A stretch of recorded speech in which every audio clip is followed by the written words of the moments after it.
इयत्ता 12वी विषय मराठी कविता क्रमांक 2 रोज मातीत या कवितेवरील संपूर्ण स्वाध्याय। प्रश्न पहिला अ कृती करा। कवितेतील स्त्री करत असलेली विविध कामे। तर याचं उत्तर आहे 1. वाफ्यामध्ये ती कांदे लावते। 2. झेंडूची फुले तोडते। 3. उसाचे बेन लावते। 4. खोल विहिरीतून पाणी काढते। आ. संदर्भानुसार योग्य जोड्या लावा। अ गट व ब गट यामध्ये 1 नाही कांदा ग जीव लावते, तर याची जोडी आहे ई। स्वतःचा जीवच जणू कांद्याच्या रोपाच्या रूपात लावते।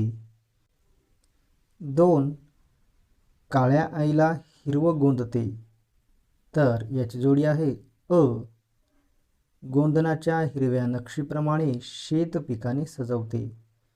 3 हिरवी होऊन माग उरते, तर याची जोडी आहे आ। अतोनात कष्टानंतर हिरव्या समृद्धीच्या स्वरूपात शिल्लक राहते। प्रश्न दुसरा खालील ओळींचा अर्थ लिहा। 1 सरी वाफ्यात कांद लावते बाई लावते, नाही कांद ग जीव लावते बाई लावते। तर या ओळीचा अर्थ आहे कष्टकरी शेतकरी स्त्री शेतमळ्यामध्ये खणलेल्या चरात कांद्याची रोपे लावते। ते कांदे नव्हते, जणू ती स्वतःचा जीव कांद्याच्या रोपाच्या रूपात लावते। प्रश्न तिसरा काव्य सौंदर्य। अ काळ्या आईला हिरवं गोंदते बाई गोंदते या ओळींतील भाव सौंदर्य स्पष्ट करा। उत्तर रोज मातीत या कवितेमध्ये कवयित्री कल्पना दुधाळ यांनी दिवसरात्र शेतात राबणाऱ्या कष्टकरी शेतकरी स्त्रीचे हृदय मनोगत आर्त शब्दांत व्यक्त केले आहे। काळ्या भोर मातीचे शेत हे शेतकरी स्त्रीचे सर्वस्व आहे। शेतातल्या धान्याने शेतकऱ्यांचे जीवन पोसले जाते, म्हणून या काळ्या शिवाराला शेतकरी स्त्री आई असे संबोधते। लेकरांचे संगोपन करणाऱ्या आईचा दर्जा ती शेतीला देते। ती तिची काळी आई आहे। या काळ्या मातीवर स्वतःच्या घामाचे शिंपण करून जेव्हा त्यातून हिरवेगार पीक येते, तेव्हा या काळ्या आईचे आपण पांग फेडले अशी शेतकऱ्यांची श्रद्धा आहे।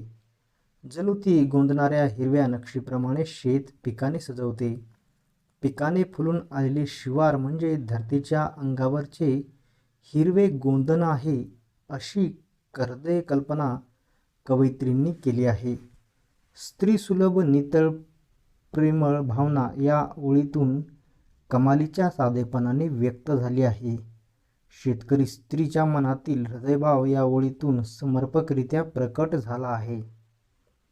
आ नाही बेनग मन दाबते बाई दाबते, कांड्या कांड्यांनी संसार सांधते बाई सांधते या ओळींतील विचार सौंदर्य स्पष्ट करा।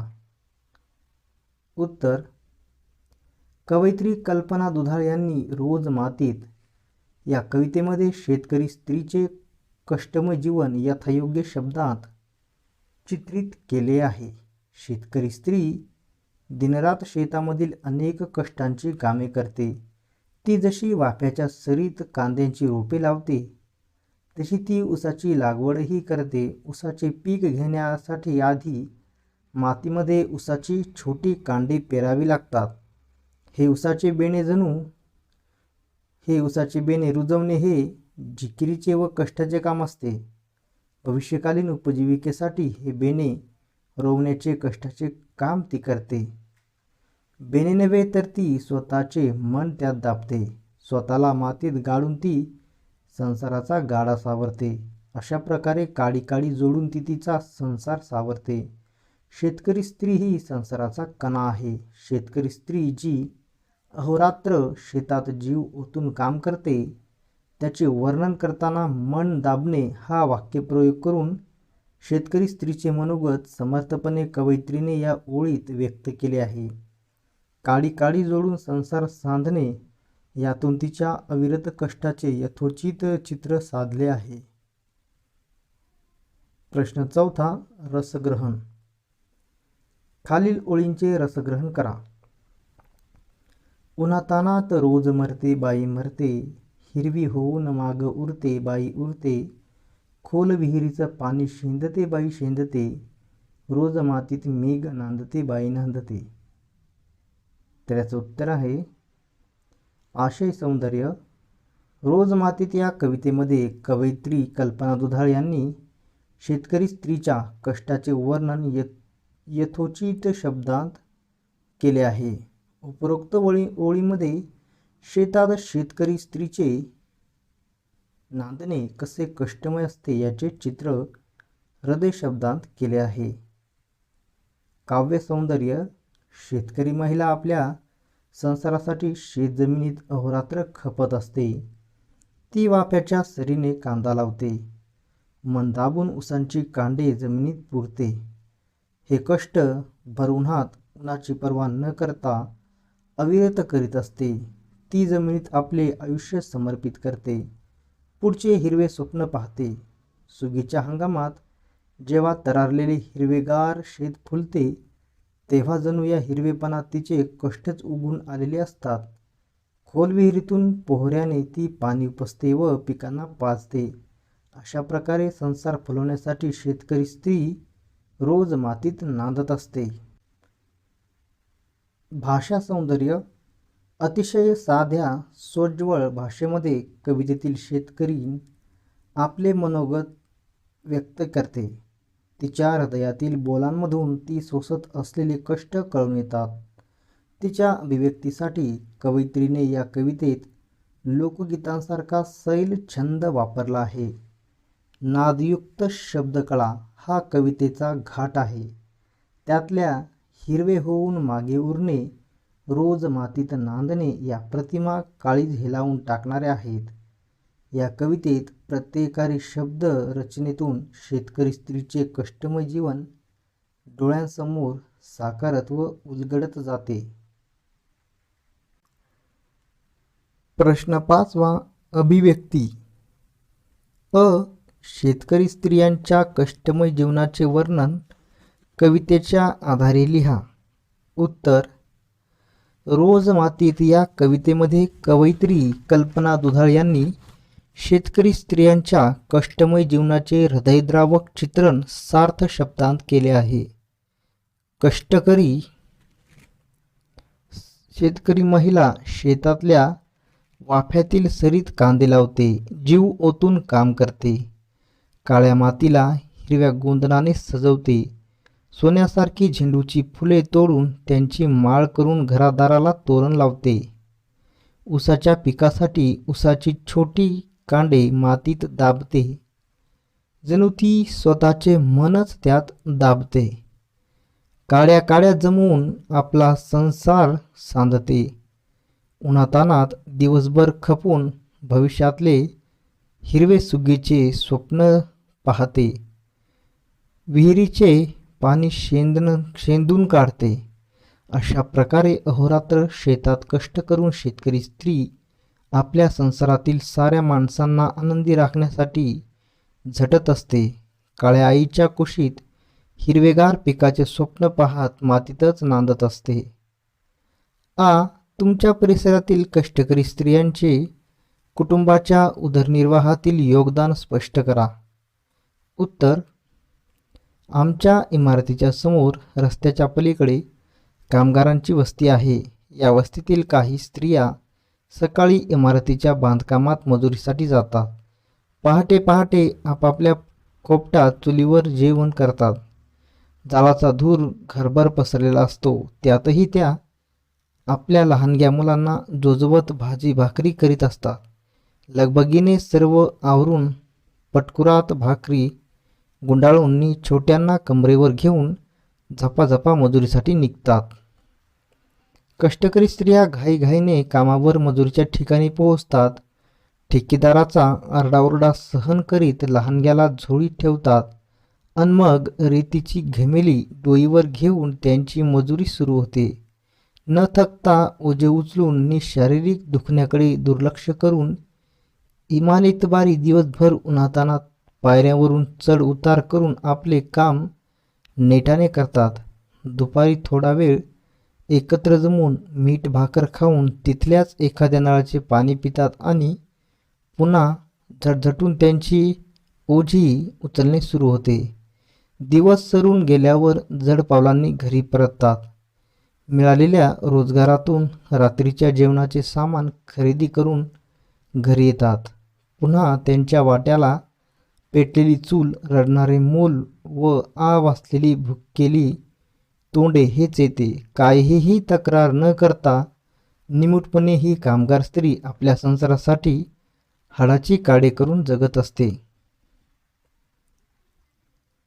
उपक्रम अ.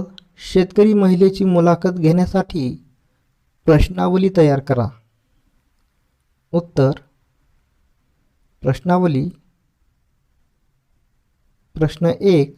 उषाताई, आपण शेतीचे काम लग्नाआधीही करत होत्या की लग्न झाल्यानंतर सुरुवात केली?